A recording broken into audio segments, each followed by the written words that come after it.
Hello friends, my today's topic is how to set up audio interface and configure input-output buses in Cubase.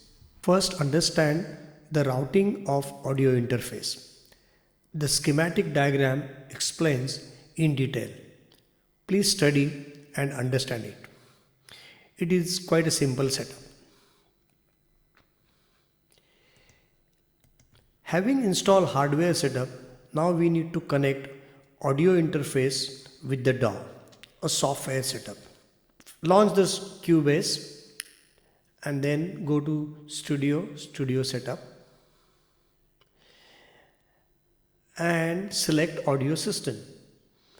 You will see the installed drivers are populated there. Select the one which is of your interface. Now in this case it is Interface USB, and since it is already installed I will keep it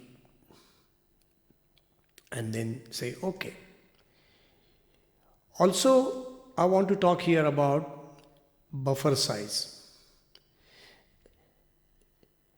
Buffer size is very important, which controls the latency, that is a lag between input and output signal. Lower the buffer size, lower the latency.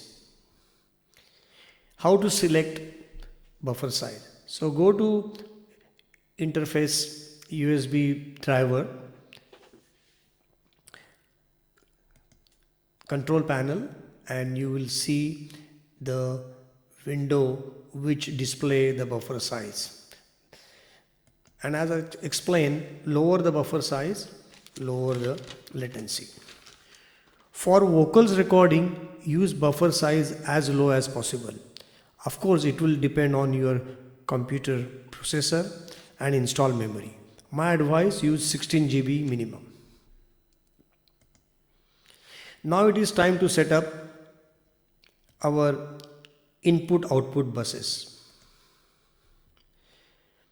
So F4 on the keyboard and you will get this audio connection input panel. In input, add bus, configuration mono when you use mic, then say add bus, and device port now you'll have to assign. So whatever the available ports you select here.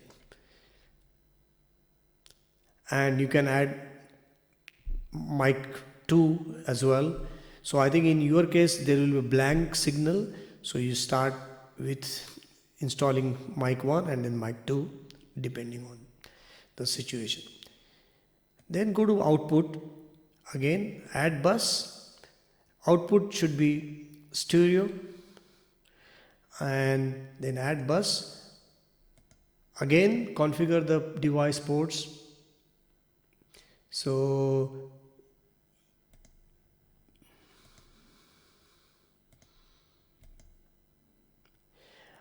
again I want to explain here about a function where you can save your this presets. So go here and there is a function called save presets, and you can give the name you want and that will save your configuration.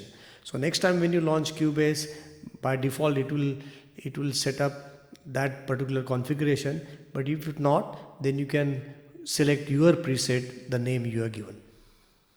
So I would like to cover control room setup. That is a bit complex and needs some good understanding. I will cover that as a separate topic. But it is very useful when you record instrument or vocal. So now it is time to launch Cubase and start using it. Hope you like this presentation. That will help you to set up your audio interface and also configure input-output buses. Thanks for watching. This is Pradhan from Music Tech Creation, Sydney, signing off. Thank you.